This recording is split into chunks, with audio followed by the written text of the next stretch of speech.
Noah, on dit qu'il a planté des chênes. Et c'est pour ça qu'il a mis 120 ans pour construire ce bateau, qui somme toute n'était pas si grand que ça, cette arche. C'est un miracle qu'elle contenait tous ces animaux-là, c'est pas un miracle. Physiquement, c'est impossible de mettre autant d'animaux dans une petite arche comme ça. Et pourquoi 120 ans? Il ne faut pas 120 ans pour construire un bateau.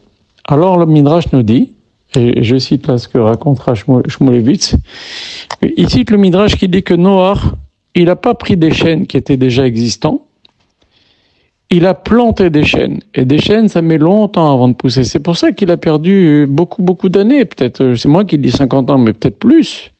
Parce qu'avant qu'un chêne il devienne grand et fort, il se passe des dizaines et des dizaines d'années. Alors pourquoi il n'a pas pris des chênes qui étaient déjà existants? Il aurait construit la Teva en 10 ou 15 ans. Ça suffit pour construire un bateau.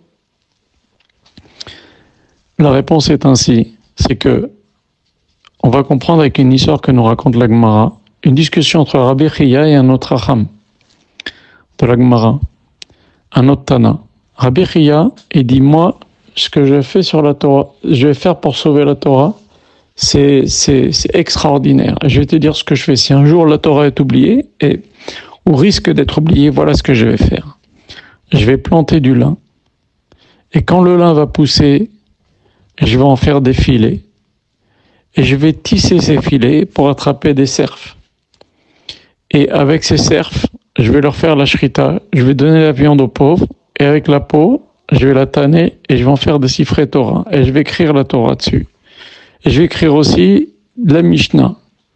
Et je vais aller dans des villes, et je vais prendre 5 garçons, et chaque garçon, un, je lui apprends Bereshit, l'autre, je lui apprends Shemot, l'autre, je lui apprends Vaikra, chacun, je lui apprends un livre de la Torah. Et après, j'ai dit, toi, t'as appris Bereshit, t'apprends aux autres Bereshit. Toi, t'as appris Shemot, t'apprends aux autres Shemot. Et comme ça, vous allez apprendre ce que je vous ai appris, vous allez apprendre les uns aux autres. Et la même chose pour la Mishnah. Les six volumes de Mishnah, les 6 catégories de Mishnah, je vais apprendre à l'un, et il va apprendre après aux autres. Et l'autre, pareil. On va faire la même chose.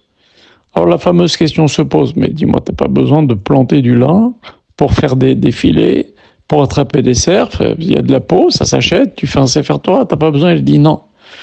Dès le début, quand je plante du lin, je le plante pour l'Echem Shamaim, pour ramener la Torah dans Israël. Et quand je vais le couper le lin pour en faire des filets, et je vais le tisser, je le fais l'Echem Shamaim pour ramener la Torah dans Israël. Et quand je vais faire la Shrita, je fais l'Echem Shamaim pour ramener les enfants dans Israël. Et quand je vais écrire, etc. Donc je fais tous les Shem Shamaim depuis le Shoresh, depuis le début du début.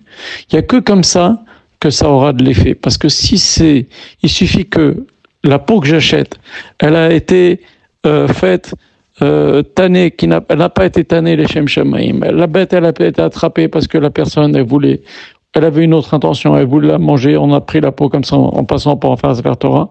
C'est pas la même pureté que quand toute l'intention depuis le début jusqu'à la fin, elle est pour établir la Torah. Eh ben, Noach, il a fait exactement la même chose. Il a dit, je peux pas prendre des chênes qui ont été plantés par des Réchaïm. Je vais moi planter des chênes, et il y a que des chênes qui vont être plantés par un tzaddik, qui pourront tenir contre la violence du déluge.